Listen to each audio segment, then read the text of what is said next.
Hi, my name is Eliana, and I want to tell you about my research on local races in the upcoming primary in South Bend. I think it's easy to go into the voting booth ready to vote on the primary or maybe your senators, representatives, maybe even state senators, and not know a lot about the down ballot local races. And then maybe feel like you don't want to vote on something that you don't really know much about.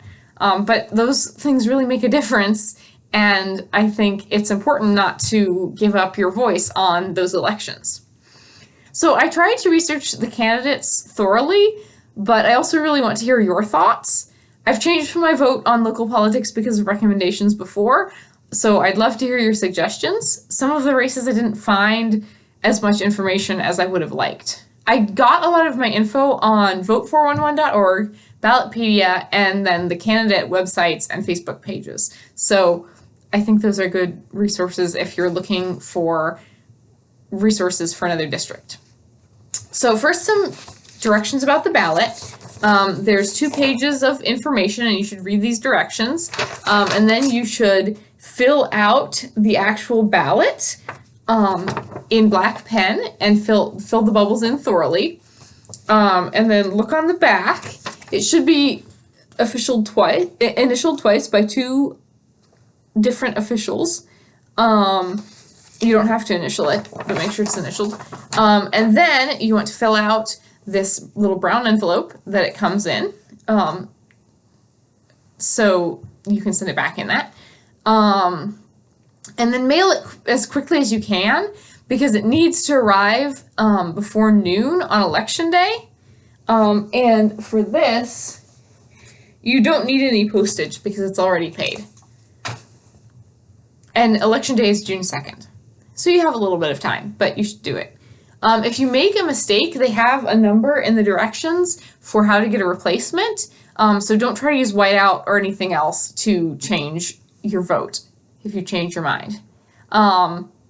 I'm voting in the Democratic primary, so unfortunately, if you're voting in the Republican primary, I don't have any advice on those candidates. And I don't know, you might not want my opinion anyway.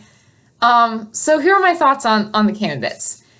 So the obviously most talked about race is the primaries for the president, and they're essentially over because all the candidates except Joe Biden have withdrawn. I tried to find some info on what would happen if I still vote in this, but I couldn't find anything about whether that still would make a difference. So please let me know if you know anything about that in the comments.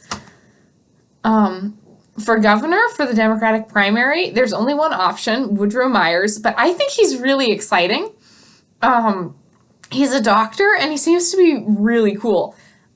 He was state health commissioner for a long time for Indiana, and one thing, this is a cool little fact about him, he was health commissioner when Ryan White was diagnosed with AIDS and his family was fighting the school board to keep him in school.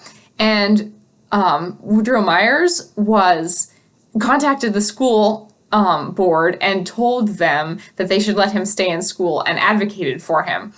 And I found that on his website, and Wikipedia does seem to back that up. And also on his website, he does seem to care a lot about public health and inequalities in healthcare. So I think, even though he's the only Democratic candidate, I'm really excited to vote for him. So the next race I have on my ballot is U.S. Representative for District 2. So this is for the U.S. House of Representatives. And the 2 candidates are Pat Hackett and Ellen Marks. They're fairly similar on a lot of issues. They have similar policy thoughts on climate, protections, workers' rights, income inequality, immigration, voter rights, reproductive health, LGBTQ rights. So they are both good candidates. I prefer Pat Hackett, and that's who I'm going to vote for, because of two differences that I saw between the 2 candidates. One is that Pat Hackett is in favor of Medicare for all, so universal health care, whereas Ellen Marks believes in a public option with private competition. So essentially Obamacare, which is, better than what we had before. But I don't think that's really financially viable, especially without the individual mandate. I think we need a system that ensures everybody. The other thing I really like about Pat Hackett is she seemed more specific on policy stuff and what she would actually do than Ellen Marks was. So that's why I'm voting for her. My next race was for state senator, District 9, and there's only one option, Brandon Cavanaugh. Feel sorry for him with that last name, although I will note it is spelled differently. I can't find very much about him. His website was not all that informative. He does say he's very supportive of public education, which I love to hear. And he also says that he's really passionate about supporting veterans, also good, but he didn't really say much about what that looked like on a policy level. He was more specific about the education part. But he seems like a decent guy. For this next race, State House of Representatives, District 7. Again, only one Democratic primary candidate, Ross Deal. And he hasn't got a lot on his website either. He has healthcare, education, and workforce. He lists as his top 3 priorities. And I liked what he had to say about those things, like funding public education more, but there wasn't a lot. But he doesn't have an opponent, so... I am curious if anyone knows what happens if you do or don't vote for someone who is running unopposed or unopposed in a primary, if that benefits them at all. I tried, again, to look for information about that, couldn't find anything. So let me know if you know something about that. The next one, getting more specific here, is St. Joseph County Recorder. There's only one option. I do not know how to pronounce her last name, embarrassingly enough. Her name is Mary Beth Wisniewski, I think. And she's an incumbent for county recorder. The most relevant thing, this isn't relevant at all, I found about her on her Facebook page was that she once called an animal rescue group to save a falcon that she found in a parking lot. So that is good, but yeah, not really relevant. Again, St. Joseph County Treasurer, only one option, Tim Swagger. He ran, I couldn't find anything about his policy positions for the county treasurer race, but when he ran for county commissioner a few years ago, he said that public health was his main concern, especially removing lead paint. So that's a really good thing. And there is a problem in South Bend with old houses that have lead paint. So that does imply that he thinks about what public health issues are for our county.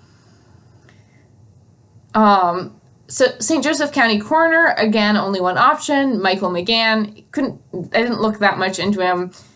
He's an incumbent. He's also been a funeral director, so presumably he has some level of qualification.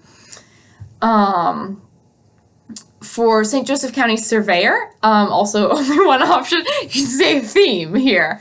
But again, there is another one that there's multiple options, don't worry. So for St. Joseph County Surveyor, John McNamara, he's an incumbent. St. Joseph County Commissioner District 2. So another one where there are 2 people running. They have very similar names, but I want to vote for Dave Thomas. I looked and looked and looked to find any difference between the 2. They are very similar, but the thing I like about Thomas is he's more specific in his views and his policy, so I think he's maybe either more educated about the issues or more able to speak at length on what he actually thinks. I could find only a few local policy positions, which is what matters because it's the county commissioner position. He said that one of the only differences between him and his opponent is that Dave Thomas is opposed to using taxpayer money to subsidize corporate development type things on a project called the IEC. You can, if you go on vote411.org, you can, and you put in your address, and if you're in this district, you can see this interview so you can learn more about it. And his opponent is in favor of this development project, so I like that better. If you have other information about them, that is one of the races. That's definitely the race that I feel the most like I would like more information. So about actually voting, you still have time to request an absentee ballot because of COVID-19, but it has to be received by them by May 21st. And my other video is about how to do that if you're interested.